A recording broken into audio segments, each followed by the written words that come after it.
নমস্কার বন্ধুরা, কেমন আছো? আশা করি তোমরা সবাই ভালো আছো। আজকে আমি তোমাদেরকে দেখাবো কামিজের সাইড ফাড়াটা কিভাবে সেলাই করতে হয়। খুব সহজভাবে আমি তোমাদেরকে দেখিয়ে দেবো।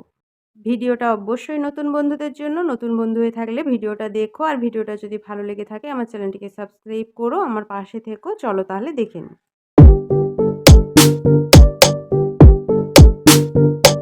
দেখো তাহলে বন্ধুরা, এরপর যেটা করবে সেটা হলো আমাদের কামিজের যে সাইড কাটার সেলাইটা রয়েছে ওই সেলাইটার কাছে কিন্তু একটু নখ দিয়ে প্রেস করে নিতে হবে। এরপর আমরা ফাড়া সেলাই করার জন্য যে এক্সট্রা 2 ইঞ্চি কাপড়টা রেখেছিলাম ওই 2 ইঞ্চি কাপড় বরাবর কিন্তু কাপড়টাকে এইভাবে সুন্দর করে ভাঁজ করে নিতে হবে। ভাঁজ করে নিয়ে ভালো করে নখ দিয়ে একটু প্রেস করে নেবে।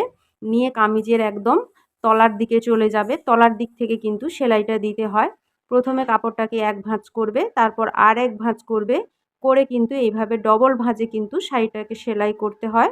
এরপর এই সাইড দিয়ে আমি সেলাই করে নেব, পুরো সাইডটাই কিন্তু এইভাবে সেলাই করে নেব। দেখো তাহলে বন্ধুরা, সাইডটা আমি এইভাবে সেলাই করে নিচ্ছি। প্রথমে একটা ভাঁজ দিয়ে তারপর আর একটা ভাঁজ দিয়ে ডবল ভাঁজ করে কিন্তু সাইডটা সেলাই করতে হবে। দেখো তাহলে বন্ধুরা, এই পর্যন্ত সেলাইটা করে নিয়েছি। এরপর যেটা করতে হবে একটু ভালো করে লক্ষ্য করে দেখো। কামিজের যে দুটো পার্ট রয়েছে, সামনের পার্ট আর পেছন পার্ট, দুটো পার্ট কিন্তু আমি দুটো সাইডে করে নিয়েছি, আর সেলাইটা কিন্তু মাঝখানে রয়েছে। এখানে যে আমাদের সাইড কাটা সেলাইটা রয়েছে ওই সেলাই থেকে আরও হাফ ইঞ্চি ওপর দিকে তুলে কিন্তু সেলাইটাকে বন্ধ করতে হবে।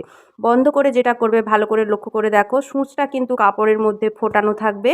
পেছনের চাপটাকে তুলে আমাকে কাপড়টাকে ঘুরিয়ে নিতে হবে। ঘুরিয়ে নেওয়ার পর এই সাইডেও যে আমি 2 ইঞ্চি এক্সট্রা কাপড় রেখেছিলাম সেলাই করার জন্য ওই কাপড়টাকেও এরকম ডবল ভাঁজে ভাঁজ করে নেব। নেওয়ার পর পট্টির ওই সাইড থেকে এই সাইড সোজাসুজিভাবে সেলাইটাকে আমাকে নিয়ে আসতে হবে। নিয়ে আসার পর ঠিক একইভাবে এখানেও সূচটাকে কাপড়ের মধ্যে ফোটানো থাকবে। পেছনের চাপটাকে তুলে আমাকে কাপড়টাকে ঘুরিয়ে নিতে হবে। নেওয়ার পর ঠিক ডবল ভাঁজ করে এই সাইড দিয়েও আমাকে সেলাই দিতে হবে। দেখো তাহলে ঠিক একইভাবে এই সাইডটাকেও এইভাবে কাপড়টাকে ডবল ভাঁজ করে নিয়ে পুরোটা সেলাই করে নিতে হবে। দেখো তাহলে বন্ধুরা, সেলাইটা করে নিয়েছি, কত সুন্দর হয়েছে দেখো। এরপর যেটা করবে ঠিক একইভাবে কামিজের একদম নিচ থেকে এই সাইড বরাবর আর একটা করে সেলাই করে নিতে হবে। দেখো তাহলে বন্ধুরা, এই পর্যন্ত সেলাইটা নিয়ে আসার পর ঠিক একই রকমভাবে আমাদের যে সাইড কাটা সেলাইটা রয়েছে ওই সেলাইটার ওপর সূচটাকে ফুটিয়ে রেখে কাপড়টাকে ঘুরিয়ে নিতে হবে। ঘুরিয়ে নেওয়ার পর ঠিক একইভাবে সাইড বরাবর পুরো সাইডটাকে সেলাই করে নিতে হবে। দেখো তাহলে বন্ধুরা, সাইডটা আমার সেলাই করা হয়ে গেছে। দেখো সাইড কাটাটা কত সুন্দর সেলাই হয়েছে। দুটো সাইডে কিন্তু আমি দুটো করে সেলাই দিয়েছি। তোমরা এইভাবে দুটো করে সেলাই দেবে, দেখতে কিন্তু সুন্দর লাগবে।